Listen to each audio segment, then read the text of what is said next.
আজ আপনাদের কাছে এমন এক ভয়াবহ বাস্তব ঘটনা তুলে ধরব যা আপনাদের সিনেমার মতো মনে হবে।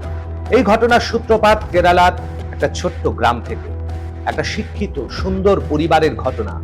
2015 সালের 14ই অক্টোবরের সকালের সেই ঘটনা স্পষ্ট করে দিয়েছিল যে 13ই অক্টোবরের রাতটা এই পরিবারের জন্য কতটা ভয়ঙ্কর ছিল।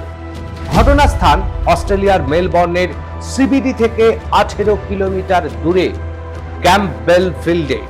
সেখানে শাম এবং সোফিয়া তাদের ছোট্ট একটা জগৎ গড়ে তুলেছিলেন।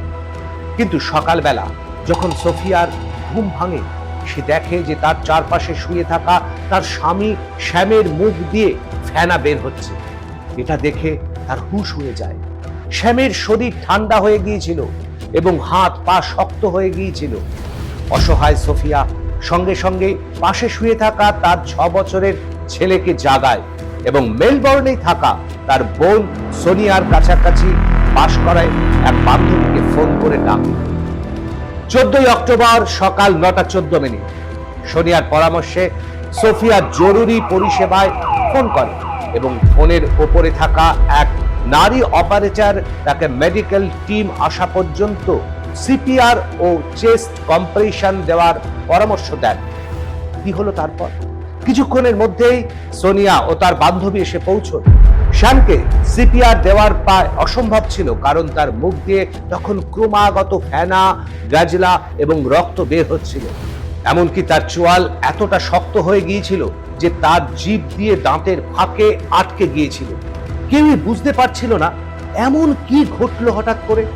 দূরে দাঁড়িয়ে ছোট্ট 6 বছরের ছেলে তার বাবাকে কষ্ট পেতে দেখছিল।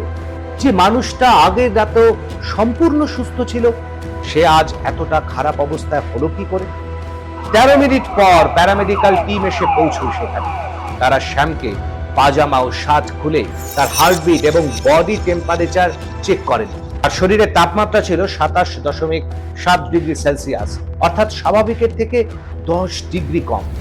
প্যারামেডিক্যাল টিম সিপিআর প্রয়োগ করে, কিন্তু শ্যামকে বাঁচানোর সব চেষ্টা ব্যর্থ হয়। শেষমেশে শ্যাম মারা যান। অস্ট্রেলিয়ার পুলিশ সোফিয়াকে শ্যামের মার্ডারের দোষী হিসেবে গ্রেপ্তার করেছে। এই ঘটনা থেকে আরো একটা গুরুত্বপূর্ণ প্রশ্ন ওঠে। শ্যামের মৃত্যু যদি হার্ট অ্যাটাক হয়ে না থাকে, তাহলে এই রহস্য মৃত্যুতে সোফিয়ার ভূমিকা কি? আর যদি তা থেকেই থাকে, তাহলে তাকে গ্রেপ্তার করতে অস্ট্রেলিয়ার পুলিশের 10 মাস সময় লাগলো কেন?